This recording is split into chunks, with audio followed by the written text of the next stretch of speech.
Hola chicos, continuamos explicando la unidad 5 y nos habíamos quedado hablando de la agricultura en España. Habíamos visto que había dos tipos de agricultura, bueno, tres tipos en realidad que coexisten aquí en nuestro país. En primer lugar está la agricultura tradicional, que se da todavía en algunos espacios, que es una agricultura que utiliza técnicas tradicionales y que tiene unos rendimientos bastante bajos. Luego, a partir de los años 60 habíamos visto que había comenzado un tipo de agricultura que se llamaba productivista, que era una que utilizaba técnicas modernas, bueno, recurría a la mecanización, ¿vale?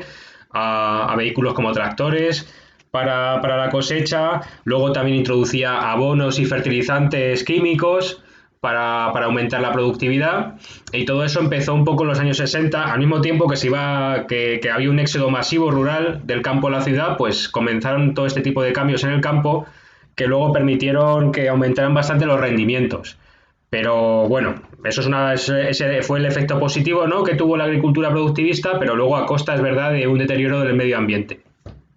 Y también de que aumentaron muchísimo los excedentes. Y vimos que al mismo tiempo se intentaba fomentar, aunque todavía era minoritaria. Hoy en día seguimos con una agricultura productivista mayoritariamente, ¿vale? Pero vimos que se estaba intentando fomentar un tipo de agricultura que se llama postproductivista, que es una agricultura más respetuosa con el medio ambiente y el bienestar animal también, y que bueno, se intenta fomentar desde los años 90, sobre todo en los países de la Unión Europea. Y ahora íbamos a hablar también de la producción agrícola, qué tipos de productos se dan más aquí en España y en qué provincias. Empezaremos con ello, luego continuaremos hablando de la ganadería, de la actividad ganadera en España, y lo siguiente será la actividad forestal y empezar ya los paisajes agrarios. Espero que me dé tiempo en este vídeo a ver todo eso, ¿vale? Pues nada, vamos a empezar con la producción agrícola, cuáles son los productos más típicos de cada zona. Las comunidades autónomas en las que la agricultura tiene un mayor peso, esto ya lo vimos, son la Comunidad Valenciana, Castilla-La Mancha, Andalucía, Murcia, La Rioja, Navarra y las Islas Canarias. Es decir, en general, la mitad sur de la península ibérica, salvo Navarra y La Rioja. ¿Vale? En La Rioja pues hay muchos viñedos, se produce bastante vino, y en Navarra, pues bueno, ya sabéis que hay una zona en la que el suelo es especialmente fértil, que es la cuenca de Pamplona, donde tienen ahí sus vertisuelos, ¿vale? Los cereales se cultivan sobre todo, lo vemos aquí en el mapa. ¿Dónde se dedica mayor superficie agraria a los cereales? Pues en Castilla y León, Castilla-La Mancha, Aragón, ¿vale? Navarra, Lleida, Sevilla, ¿vale? Sobre todo lo que es la meseta central, las dos Castillas y Aragón. La provincia que más superficie dedica a los cereales es Valladolid, fijaos, 44%, ¿vale? Los cereales se cultivan en una agricultura de secano. ¿Os acordáis que la agricultura de secano, al contrario que la agricultura de regadío, la agricultura de secano es aquella que no aporta, en la que el campesino no riega en los cultivos, ¿vale? No aporta un riego extra, sino que se sirve simplemente del agua de la lluvia, ¿vale? Para regar. Es un tipo de agricultura más tradicional. ¿Qué se cultiva? Pues trigo, cebada también, centeno, avena, y luego también unos cultivos que sí que exigen más agua, pero que no son de regadío. No significa eso que sean de regadío, como por ejemplo el arroz, que se cultiva en la Comunidad Valenciana, en las marismas de la Comunidad Valenciana, en el delta del Ebro, en las marismas del Guadalquivir. Hay bastante agua, ¿vale? Es un cultivo que exige bastante agua, pero no por ello es de regadío. Se sirven simplemente del agua que hay en esas marismas, que os acordáis que son zonas encharcadas, que son pequeños lagos, ¿no? Y para cultivarlos, ¿no? Y el maíz, por ejemplo, en Galicia, que bueno, en Galicia no hace falta, hay algunas zonas de regadío, pero en general lo que hay es agricultura de secano, porque llueve lo suficiente como para mantener este tipo de cultivos, ¿no? Bueno, en general, actualmente se está reduciendo la superficie agrícola dedicada a los cereales, ¿vale? Aunque está mejorando los rendimientos, pero bueno, cada vez más se reduce, porque se está especializando cada comunidad autónoma, ya sabéis, cada provincia se especializa ahora más en un cultivo, en el cultivo que salga más rentable, ¿vale? Los cereales no salen especialmente rentables, pero sí que puede salir más rentable, por ejemplo, cultivar viñedo o cultivar olivo, que se vende bastante bien en el mercado internacional. Bueno, los cereales lo hemos visto, y ahora vamos con las leguminosas, que también es un tipo de cultivo de secano. Y además es un tipo de cultivo tradicional porque se ha utilizado muchas veces como semibarbecho. Me explico, ¿vale? En vez de dejar sin cultivar una zona de la parcela, que hacen los campesinos, ya sabéis que en la técnica del barbecho, para que descanse la tierra y no se agoten todos los nutrientes y pueda seguir siendo fértil, ¿no? Siempre hay un año que la dejan sin cultivar. Pues en vez de dejarla sin cultivar, aprovechan para cultivar este tipo de cultivos que no son tan agresivos para la tierra y que no absorben tantos nutrientes, que son las leguminosas, ¿vale? Luego veremos que también las plantas forrajeras son poco agresivas para el suelo y se pueden cultivar en vez de dejar en barbecho la tierra. Las leguminosas, ¿cuáles son? Las judías, las lentejas, los garbanzos, ¿vale? Las habas, los guisantes. Bueno, España es la primera productora de la Unión Europea en garbanzos y lentejas. Y la producción se ha incrementado en los últimos años en el marco de esta agricultura postproductivista que comentábamos, ¿vale? Que se intentaba frenar el deterioro del medio ambiente y frenar también la sobreexplotación del suelo. Por eso ha venido bien y se ha fomentado por parte de la Unión Europea cultivar leguminosas. ¿Dónde se cultivan más? Pues en Valladolid también. Sin embargo, la media española en cada provincia como media se dedica un 0,6% solamente de la superficie a cultivar leguminosa. O sea que no es un cultivo aquí que se cultive masivamente como otros, ¿vale? Que veremos. Luego está la vid, ¿vale? Es un cultivo arbustivo que forma parte de la llamada trilogía mediterránea, lo que siempre se ha cultivado aquí en el Mediterráneo, que es que se decía siempre, ¿no? Cereal, vid y olivo, ¿vale? Los cereales, el vino y el aceite de oliva, pues se producían bastante de siempre, ¿vale? Desde hace bastantes siglos. Y el viñedo, pues ha experimentado crecimiento, ¿vale? Se ha incrementado mucho la producción y ha sido protagonista de muchos casos de especialización y de monocultivo. Es decir, que ha habido muchas provincias que se han especializado en cultivar solamente vid.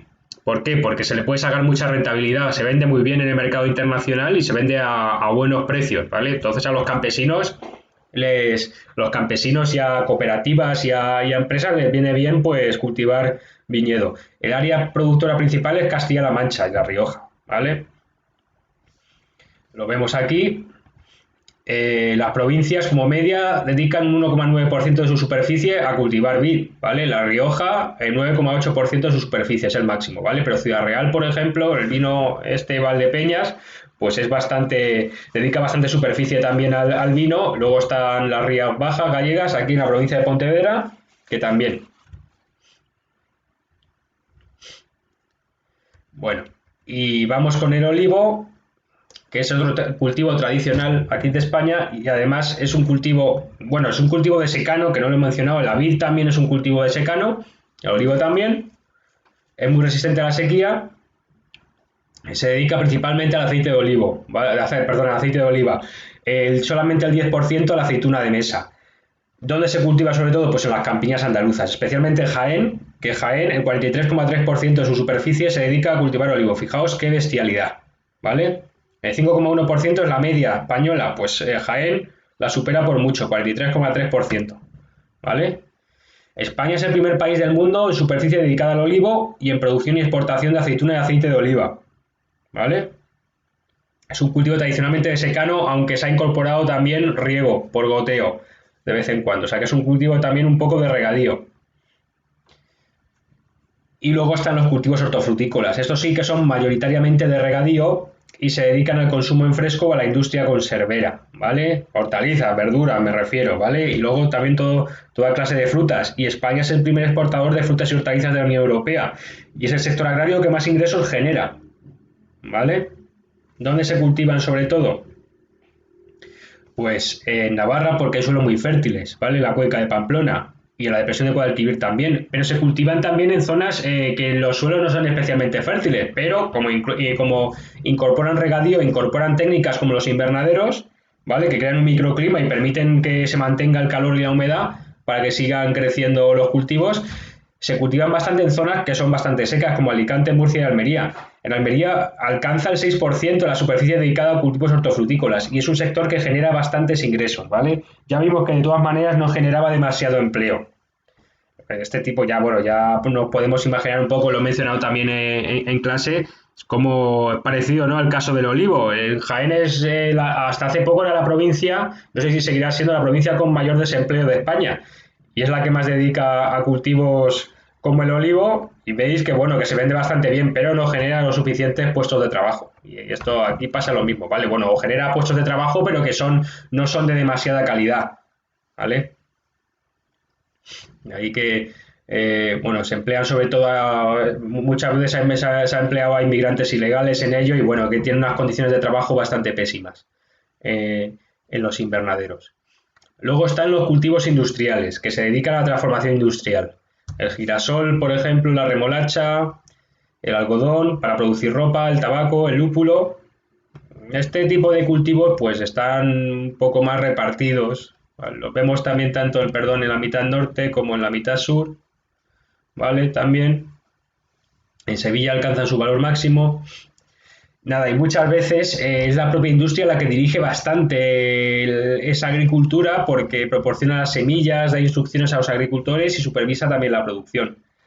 Luego, por último, vemos los cultivos forrajeros, que son aquellos que se cultivan para alimentación del ganado, como la alfalfa, la aveza o el maíz forrajero. En fresco o deshidratados, estos cultivos forrajeros, ¿vale? Y se han utilizado tradicionalmente en el sistema de rotación de cultivos por la misma razón que las leguminosas, porque es un tipo de cultivo que no es tan agresivo para el suelo, que no absorbe tantos nutrientes del suelo y lo permite descansar. Entonces hay veces que en vez de dejar en barbecho una porción de la tierra, se cultivan estos tipos de cultivos y bueno, tampoco pasa nada, no desciende tanto la fertilidad como si cultivaras todos los años cereales, por ejemplo, ¿vale? La superficie dedicada a este cultivo y la producción han crecido desde 1950 y España, de hecho, es el primer productor de la Unión Europea de forraje de secado y el segundo exportador del mundo tras Estados Unidos. Bueno, y ahora vamos con la ganadería en España. De igual manera que la agricultura, en principio, pues he puesto aquí esta tabla para explicar un poco los rasgos generales de lo que es la ganadería tradicional y de lo que es la ganadería productivista que ha estado ganando puntos desde los años 60, que vimos, ¿vale? Luego vamos a ver un poco la ganadería postproductivista, cómo funciona. La ganadería tradicional, ¿en qué se basa? En la coexistencia de distintas especies ganaderas. Pasaba lo mismo que la agricultura. No había supermercados, la gente que vivía en los pueblos no tenía acceso a todo tipo de carne como tenemos hoy en día. ¿Vale? Tenemos un supermercado al lado y podemos comprar lo que nos da la gana, pero hace décadas no era así. Entonces los campesinos intentaban cultivar todo tipo de cultivos, ¿vale? Y también criar todo tipo de animales, todos los que pudieran, ¿vale? Los que les permitiera su economía, claro. Luego al final, pues quizá criaban una cabra y un cerdo solamente, pero bueno, todo lo que podían, ¿vale? Se criaban razas autóctonas, por supuesto, no tenían acceso a razas extranjeras, ¿vale? Y era un tipo de ganadería extensiva. En este tipo de ganadería extensiva tradicional, la alimentación del ganado se basaba en lo que daba la naturaleza, en prados y pastizales naturales, ¿vale? No se alimentaba al ganado con piensos artificiales, no había una industria de piensos tan grande como hay hoy en día, entonces se le daba por lo que había en las praderas y en los pastos, ¿vale? Y los rendimientos en general eran bajos. Desde que se implantó la ganadería productivista, desde los años 60, pues ya domina la especialización, los ganaderos como ya tienen en el supermercado pueden comprar todo tipo de carne, no tienen por qué cultivar todo tipo de animales, se centran en aquellos que sean más productivos, ¿vale? Que se pueden sacar más rentabilidad. Y se crían muchas razas seleccionadas, algunas extranjeras, ¿vale? Se crían las razas que las que puedan engordar más, las que crezcan más rápido, pues bueno, esas pueden ser más rentables y son las que se crían, ¿vale? Es un tipo de ganadería intensiva, se encuentra estabulada, ¿vale? Se cuenta con bastantes técnicas modernas, hay un estudio científico de la alimentación, de los animales, del ganado, ¿vale? Para elevar el rendimiento, entonces se fabrican piensos que son especialmente buenos, que aportan muchos nutrientes a los animales, pues para que engorden rápido y crezcan rápido, ¿no? O que produzcan más leche, por ejemplo, en el caso de las vacas. Y también se recurre a herramientas mecánicas como ordeñadores mecánicos, ¿vale? Claro, eso también ha ido un poco en perjuicio de los animales y del bienestar animal, que están ahí encerrados en granjas industriales y los tienen ahí produciendo continuamente en jaulas, ¿vale? Y bueno, la producción es abundante, evidentemente, y se orienta a la venta en el mercado. como ya hemos dicho, igual que la agricultura, la ganadería hoy en día predominantemente es productivista, pero desde los años 90 la Unión Europea está intentando fomentar un tipo de ganadería postproductivista para reducir los excedentes ganaderos y también para aumentar el bienestar de los animales, ¿vale? Entonces, hoy en día coexisten algunas áreas tradicionales, pero coexiste sobre todo la ganadería productivista y la postproductivista.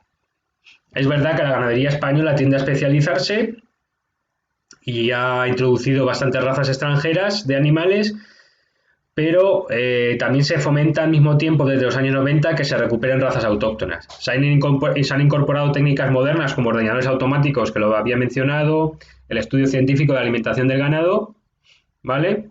Todo esto ha elevado el rendimiento. Y la ganadería intensiva también ha ganado peso, ¿vale? ¿Y dónde se localiza? Pues normalmente cerca de las ciudades, esta ganadería intensiva, estas granjas industriales, o también en el noreste y en el litoral mediterráneo peninsular. En Cataluña hay bastantes granjas industriales de cerdo, por ejemplo. La ganadería extensiva pues se potencia desde hace algunos años, desde los años 90, ¿vale? Para reducir los excedentes ganaderos. Se ha potenciado un poco, volver un poco a la ganadería tradicional en el marco de este postproductivismo, ¿vale? Se localiza sobre todo en las áreas donde tradicionalmente había ganadería, donde había más ganadería, que es en el norte peninsular, ya sabéis, ¿vale? En la franja cantábrica, que es la zona más húmeda, donde hay más pastos, claro, donde hay más prados naturales, al ser la zona más húmeda de España. Bueno, la producción ganadera predomina en el norte, ¿vale? Tradicionalmente. En Galicia, en Asturias, en Cantabria, en Cataluña y Aragón, sobre todo. La agricultura es verdad que sigue representando la mayor parte de la producción final agraria de toda España, pero la ganadería ha crecido, ¿vale? En producción, mientras la agricultura está bajando cada vez más, ¿vale? La ganadería bovina, ¿dónde se encuentra? Bueno, primero, se destina principalmente a la producción de carne y leche, ¿vale? La ganadería de las vacas, de los bueyes, de los toros. La tradicional extensiva, la ganadería bovina tradicional extensiva se localiza en las dehesas de Zamora, Salamanca, Extremadura, en las penilleruras, en las dehesas, los encinares, estos de los que hemos hablado tanto, ¿vale? En la cornisa cantábrica también y en las áreas de montaña. Las áreas de montaña es más fácil dedicarte a la ganadería que a la agricultura. ¿Por qué? Porque el suelo está en pendiente, ¿vale? Es un suelo accidentado y entonces ahí es difícil cultivar algo, ¿vale? Porque no, ya lo he explicado en clase, no se asienta bien el humus en el suelo y entonces no puede ser fértil si está en pendiente. Entonces se dedican más a prados y a pastos para que pasten ahí las vacas. Y la ganadería bovina intensiva, esta de las granjas industriales, la estabulada, ¿vale? La que tiene unos altos rendimientos, se encuentra sobre todo cerca de las ciudades y cerca de zonas productoras de forraje. ¿Dónde? En Cataluña, en Castilla y León también y en Aragón. En general, si observamos también en el libro, que hay un gráfico, la producción de carne bovina está decreciendo, ¿vale? Está en descenso por el cambio de hábitos alimentarios y porque hay carnes más baratas que las compra más la gente, como la carne de cerdo o la carne de pollo también, ¿vale? Y la producción de leche también se ha descendido. La producción de leche fue excesiva, aumentaron muchísimo los excedentes, sobre todo desde los años 80, y bueno, se impusieron cuotas. La Unión Europea impuso cuotas para que los ganaderos no produjeran más de tanta cantidad de leche, ¿vale? Y no se saturara el mercado. Pero desde 2015 ya han quitado algunas de esas cuotas. ¿Dónde hay más cabezas de ganado bovino por kilómetro cuadrado? Pues en Cantabria, ¿vale? 53,8 por kilómetro cuadrado. ¿Veis aquí? Esta es la zona de las dehesas, donde hay bastante ganadería bovina tradicional. También hay ganadería bovina tradicional en la franja cantábrica. Y luego en Aragón y en Cataluña hay más ganadería bovina intensiva, ¿vale? Industrial. Luego está la ganadería ovina y caprina, la de las ovejas y las cabras. Se destina principalmente a la producción de carne y leche y minoritariamente al suministro de lana y cuero. Este suministro de lana y cuero fue bastante importante, ya sabéis, hace muchos siglos con el famoso Concejo de la Mesta, famoso en Castilla, ¿vale? Que lo habréis dado en historia con Elena. Pero ahora se sitúa en descenso esa carne. Igual que, o sea, este tipo de ganado, igual que el ganado bovino está descendiendo la producción, también lo está haciendo el ganado ovino en favor, como dijimos, de este tipo de carne que es más barata, que es la de el cerdo y la del pollo, ¿vale? Bueno, la carne de cordero sabéis que es bastante cara. Y la ganadería ovina extensiva se sitúa en los secanos del interior peninsular, a las dos Castillas sobre todo, donde se alimenta de los barbechos, de rastrojos, o sea que es un tipo de ganadería bastante tradicional. Y la ganadería ovina intensiva, ¿vale? Las granjas industriales de ovejas pues tienen escasa importancia, ¿vale? Lo que está en descenso la producción de carne de oveja, ¿vale? La carne de cordero. Pero la producción de leche pues sí que está en aumento pues para producir quesos, ¿vale? Sobre todo. ¿Cuáles son las áreas donde hay más ovejas por kilómetro cuadrado? Badajoz con 90,8 por kilómetro cuadrado, ¿vale?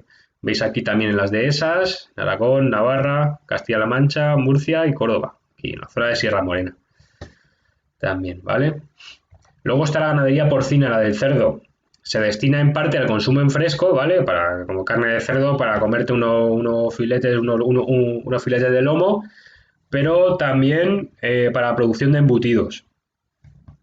Existe una ganadería de cerdo extensiva tradicional que deja así más al ganado libre, ¿vale? Que paste ahí por su cuenta. Y luego hay otro tipo de ganadería que es intensiva, que como hemos explicado un poco, la ganadería intensiva es aquella que intenta sacar el máximo rendimiento, que está en las granjas industriales, que tiene muchas veces a los animales encerrados en jaulas, ¿vale? Engordándolos para que produzcan leche y luego para que saquen la mayor parte de carne posible, ¿vale? El tipo de ganadería porcina extensiva tradicional se encuentra en las zonas de las dehesas, donde está el cerdo ibérico, ¿vale? En Extremadura, Zamora, Salamanca y Andalucía también, ¿vale?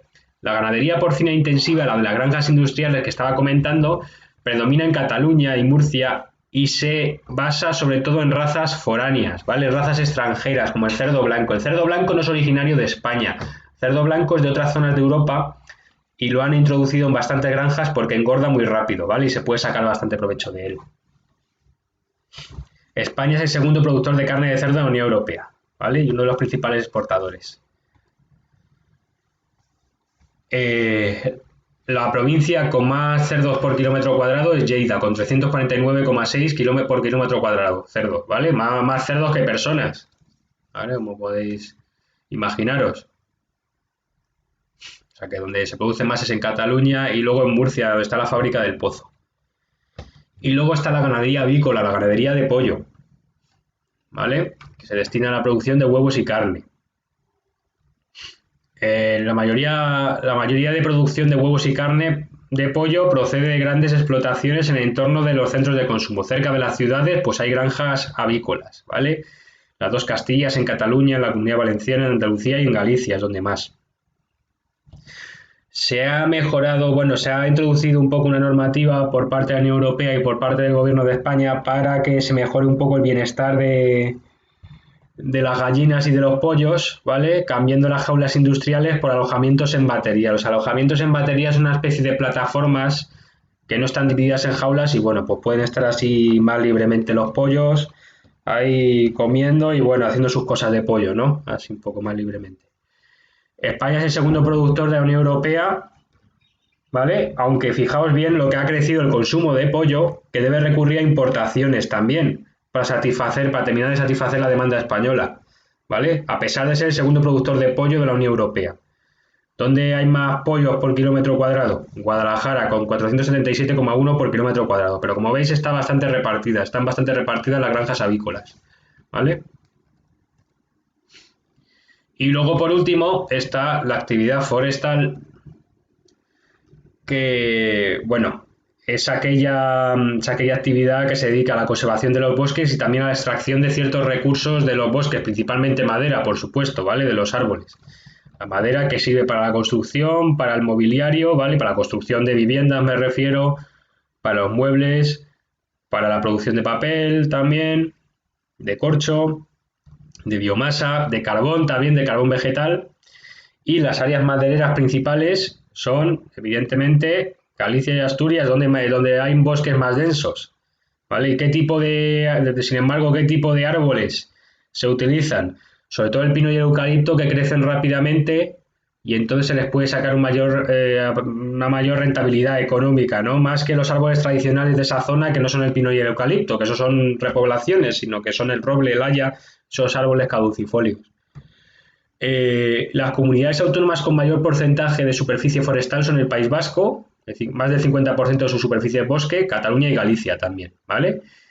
Las comunidades autónomas con menos porcentaje de bosque, pues las más secas, Islas Canarias, Murcia y bueno, Castilla y León. ¿Por qué Castilla y León? Porque muchos bosques de Castilla y León se talaron desde hace bastante tiempo para tener campos de cultivo, ¿vale? La producción de madera ha aumentado en España porque ha habido muchas repoblaciones de pinos y eucaliptos, ya lo hemos visto, sobre todo en Galicia, en Asturias, en la franja cantábrica, aunque es insuficiente para satisfacer la demanda española total y entonces se importa bastante madera de otros países. El 25% de la madera que se consume en España es importada, ¿vale? Sin embargo, para la producción de resina y corcho, España es la segunda productora mundial de corcho. Seguramente el primero sea Portugal, que se hacen muchas cosas con corcho, ahí, de los alcornoques, ¿vale? Y bueno, la superficie forestal pues se ha fomentado que se dedique mayor superficie a bosques y se han realizado bastantes repoblaciones en los últimos años, pues bueno, por un tema medioambiental, como os podéis imaginar también, para proteger el suelo de la erosión, porque las raíces de los árboles fijan el suelo y evitan que se erosione tanto, ¿vale? Y también para absorber el CO2 y que se contribuya a frenar el efecto invernadero. Volumen total de cortas, ¿qué significa? Pues de talado de árboles, ¿vale? ¿Cuántos árboles se talan por metro cúbico? Donde más, Galicia en Asturias, ¿vale? Como podéis observar. Y aquí son el tipo de árboles que más se tala, ¿vale? El eucalipto lo tenéis aquí en marroncito, pues ya veis dónde predomina. Y en el resto, pues son mayoritariamente coníferas, pinos, ¿vale? Y bueno, ya empezaríamos hablando de los paisajes agrarios. Y bueno, en el siguiente vídeo, pues ya terminaremos de explicar todo el tema. En cuanto a los paisajes agrarios, esta información os va a servir para realizar un adecuado comentario de un paisaje agrario, ¿vale? Si os aparece una fotografía en el próximo examen, no solamente tendréis que comentar los elementos naturales que aparezcan en la fotografía, sino también los elementos agrarios que veáis, ¿vale? No solamente los elementos naturales, que me refiero con ello al tipo de relieve, por supuesto, al tipo de roca, la morfología del paisaje, la vegetación también, si hay formaciones de agua o cursos de agua, ¿vale? El tipo de clima, el tipo de suelo, que lo deducís un poco por lo anterior que he mencionado, por el tipo de roca y de vegetación. Y luego también tenéis que incluir algunos elementos agrarios. ¿Y qué elementos agrarios tenéis que incluir? Pues ahora lo voy a explicar. Primero, el tipo de poblamiento. A ver, vosotros vais a ver el paisaje y si veis por ahí casas, pues ya tendréis que decir que es un paisaje antrópico o un paisaje humanizado, ¿no? Que tiene restos de intervención humana. ¿Qué tipos de poblamientos hay en España? Pues hay un poblamiento disperso y hay un poblamiento concentrado, muy sencillo. Y lo vais a ver ahora claramente, ¿vale? El poblamiento disperso, ¿cuándo lo hay? Cuando veis casas que están separadas entre sí, ¿vale? ¿Dónde ocurre eso? Sobre todo en la periferia peninsular, en el norte, ¿vale? En Baleares y en Canarias. ¿Por qué las casas están dispersas en esa zona? ¿Veis que no forman un pueblo con muchas casas juntas, sino que veis aquí una casa, aquí hay otra, aquí hay otra, aquí hay otra, ¿vale? Separadas por campos de cultivo. ¿Por qué ocurre eso? Porque ahí el agua es abundante. No es lo mismo que en las zonas secas el poblamiento tiende a ser concentrado, se tienden a juntar todas las casas. ¿Por qué? Pues porque tienen que aprovechar, tienen que repartirse un poco, el poco agua que queda se lo tienen que repartir un poco entre ellos, ¿vale? No es lo mismo que en el norte, sobra el agua, pues entonces te puedes poner aquí en tu casa, te puedes ir bastante lejos del resto de casas, ¿vale? Y si vas a seguir teniendo agua, vas a tener acceso a pozos. Eso tradicionalmente, hoy en día pues ya sabéis que hay agua corriente, que eso no es problema.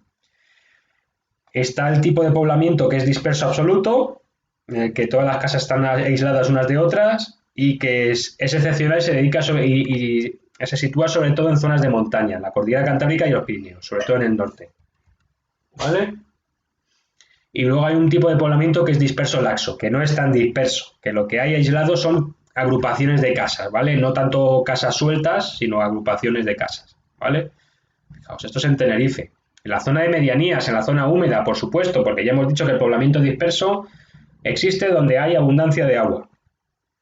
Y luego está el poblamiento concentrado, ¿vale? Que es un tipo de poblamiento constituido por casas agrupadas formando pueblos y villas, ¿vale?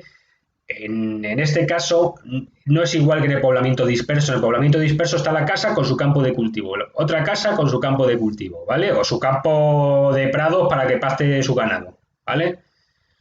En el poblamiento concentrado, no, en el poblamiento concentrado están todas las casas juntas y luego, más allá del pueblo, están los campos de cultivo y bueno, ya sabe cada campesino qué parcela es la suya. Estos poblamientos concentrados, estos núcleos de población pueden ser bastante grandes. De hecho, ¿os acordáis que a partir de 10.000 habitantes en España se considera que un núcleo de población es ciudad? Es que hay zonas de España como Utrera en Sevilla, Úbeda en Jaén, El Ejido en Almería, sobre todo en el sur, ¿vale? En las zonas secas donde hay hasta 30.000 habitantes. Hay núcleos de población de 30.000 habitantes. Bueno, entonces ahí tenemos un problema, porque en realidad se debería considerar ciudad, porque supera los 10.000 habitantes, pero ahí la gente pues no se dedica a cosas típicas de ciudad, la gente se sigue dedicando a la agricultura y la ganadería. ¿Cómo se les llama ese tipo de ciudades? Agrociudades, ¿vale? Son ciudades de todo derecho porque superan los 10.000 habitantes, pero en ellas la mayor parte de la gente se dedica al sector primario. ¿Qué tipo de poblamiento concentrado hay? Bueno, si veis en la fotografía que os ponga, veis una vía de comunicación y las casas en torno a esa vía de comunicación, tenemos un tipo de poblamiento concentrado lineal, ¿vale? Pues la vía de comunicación, en este caso la carretera, es una línea, a ver, lógicamente, pues luego las casas están en torno a esta línea, poblamiento concentrado lineal. Y luego está el concentrado apiñado, cuando las casas están dispuestas en torno a un núcleo, de forma regular o irregular, ¿vale? Cuando no veáis que haya una línea de comunicación, una carretera que corte así claramente el pueblo, lo veáis todo apiñado en torno, normalmente suele ser en torno a una iglesia, como lo es tradicionalmente, ¿vale? Pues se trata de un poblamiento concentrado apiñado, ¿vale? Así de fácil. Y luego está un tipo de poblamiento que se llama intercalar, que es intermedio entre el disperso y el concentrado. A ver, este puede ser un poco más complicado. ¿De qué consiste? Pues hay un núcleo, hay un poblamiento concentrado en una parte, ¿vale? Del paisaje, y luego hay pequeñas casas que se han ido separando del resto del pueblo, ¿vale? Gente que se ha ido separando del resto del pueblo para poder acceder a ciertos campos de cultivo. Ha ido explorando a ver si conseguía campos de suelos fértiles un poco más allá del pueblo, ¿vale? Eso lo hay en zonas de montaña media, en el norte peninsular, con el caserío vasco, por ejemplo, en la costa mediterránea también, la masía catalana o en las vegas andaluzas, ¿vale? Y en ciertas zonas manchegas. Esto lo podéis ver. Aquí está el núcleo de población y luego veis por ahí casas dispersas. Esto debe ser en la Comunidad Valenciana, supongo. En los últimos tiempos, pues ha habido ciertos cambios en el poblamiento rural. ¿Qué cambios ha habido? Pues uno lo sabéis ya un poco, había un éxodo rural masivo, se ha marchado mucha gente del campo a la ciudad, eso fue un proceso que empezó ya en el siglo XIX con la industrialización, pero se aceleró bastante a partir de los años 60. Luego, los pueblos de las áreas costeras han perdido su carácter agrario. Muchos de los pueblos, pues la gente ya no se dedica tanto a la actividad agraria, ni a la agricultura ni a la ganadería, porque ha aumentado bastante el turismo, ¿vale? Entonces, esos pueblos han seguido perdiendo población, pero la gente que se ha quedado, pues bueno, alguna de esta gente ha conseguido otro tipo de trabajo, aparte de que no sea el sector primario, por la llegada de turistas, ¿vale? Pues yo digo que no son demasiados. Y luego los núcleos periurbanos, los pueblos que están cerca de las ciudades, al final se han incorporado al área metropolitana de la ciudad y eso sí que han crecido bastante en población y además han abandonado un poco los usos agrarios que tenían, han abandonado un poco la agricultura y la ganadería porque los usos de estos pueblos se han convertido en un uso más residencial, ¿vale?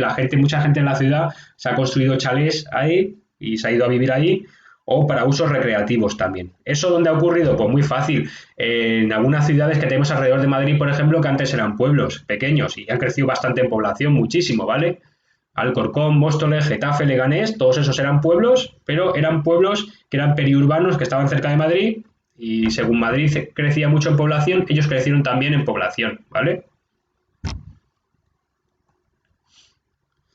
Y luego estaría el hábitat rural y con esto voy a terminar el vídeo porque creo que me estoy pasando de tiempo.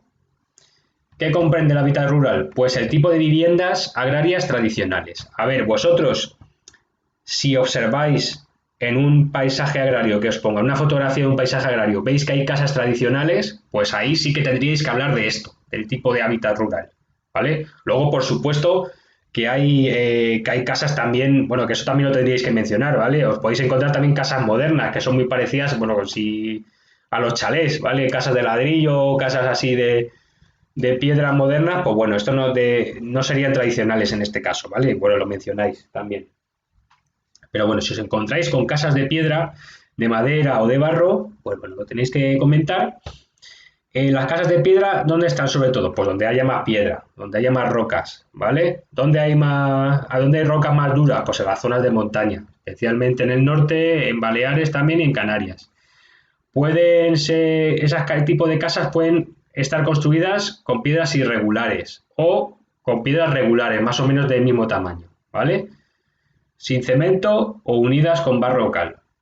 Esto es mampostería porque es irregular, ¿vale? Lo habréis visto en Historia del Arte. Esto es una zona de montaña. Y esto es sillar porque es regular. Tienen todas más o menos el mismo tamaño. Son más regulares, pero bueno, a ver, no todas tienen el mismo tamaño. Veis aquí algunas más pequeñas, pero bueno, no es tan irregular. Mirad, siguen un trazado ortogonal, ¿vale? En ángulo recto. No como esto. Aquí hay una piedra aquí, otra puesta aquí encima. Ya sabéis que es mucho más irregular, ¿no? Luego están las casas de madera entramada, que muchas veces, a ver, están hechas de piedra o de ladrillo, pero tienen vigas de madera que son visibles. ¿Dónde hay esto? Sobre todo en el País Vasco, ¿vale? Este tipo de casas de madera entramada, que son también luego muy tradicionales en algunas zonas de Europa, como Alemania, ¿vale? O Francia. Y luego podemos ver otro tipo de casas que son las de barro, que son muy típicas del sur, ¿vale? Se utiliza barro crudo mezclado con paja, secado al sol. Son las casas de adobe. Eso es en zonas secas, en zonas del sur peninsular, ¿vale? O en el Valle de Medio del Ebro también puede ocurrir, en zonas de huerta, ¿vale? En Castilla-La Mancha también lo hay. Y están hechas de adobe, muchas veces pintados de blanco, ¿vale? Esto es una casa de adobe de Andalucía, ¿vale? Las típicas casas de Andalucía, blancas. Esto es en Castilla-La Mancha, ¿vale? Pero también están hechas de adobe. ¿Veis un poco la diferencia entre esto y la piedra o la madera, ¿vale? Las cubiertas pueden ser inclinadas o planas. Muy fácil, inclinadas, los tejados son inclinados cuando es una zona donde llueve mucho y quieren evitar que se filtre el agua al interior de la casa, ¿vale? Y son planas en zonas de escasas precipitaciones donde tradicionalmente querían recoger el agua de la lluvia en pequeñas piscinas o cisternas en los tejados, ¿vale? ¿Dónde hay tejados inclinados? Sobre todo en zonas donde llueve mucho tradicionalmente, ¿vale? Zonas, por ejemplo, como Galicia, Asturias, la Franja Cantábrica, ¿vale? ¿Dónde son planas? En Andalucía y en zonas, en la Comunidad Valenciana, en Murcia, en zonas donde llovía poco y querían recoger ese agua de la lluvia. Y luego, las casas pueden ser bloque si dentro de la misma casa hay dependencias agrarias, hay dependencias donde están los animales, tienen su establo para los animales, tienen también un pajar, ¿vale? Tienen todo en el mismo edificio. ¿Dónde ocurría eso? Pues en el caserío vasco, en la casona asturiana y cántabra, ¿vale? Ahí esas dependencias estaban en distintos pisos, pero luego en otras casas tradicionales, como las payozas gallegas, estaba todo en el mismo piso, ¿vale? Mirad, aquí esto es la payoza gallega y aquí dentro también vivían los animales y en otra dependencia estaba la familia, ¿vale? Y vivían todos en el mismo piso. En los caseríos vascos ya es diferente, tienen un establo para animales, aquí vive la familia y aquí arriba en el ático tienen el pajar, ¿vale? Es el tipo de casa bloque. Luego hay otro tipo de casa que es casa compuesta, que consta de edificios diferentes, ¿vale? Hay un edificio que es la vivienda, pues la masía catalana, ¿vale? Otro edificio, o sea, otra zona donde está la huerta y otra zona donde están los animales, edificios distintos, ¿vale? Y bueno, recientemente han tenido lugar algunos cambios dentro del hábitat rural. ¿Por qué? Porque han desaparecido los modos de vida tradicionales. Y ha habido muchas casas tradicionales que se han abandonado, se han destruido y se han construido nuevas casas imitando los modelos urbanos de chalet, ¿vale? Bueno, eso si lo veis también en una fotografía de paisaje agrario, pues lo comentáis también, ¿vale? Bueno, con esto habríamos terminado con este vídeo, ¿vale? En el siguiente hablaremos ya de las parcelas y usos del suelo y los tipos de paisaje agrario españoles y nos meteremos también en la pesca, a ver si da tiempo, ¿vale? Pues nada, nos vemos en clase, chicos. Hasta luego.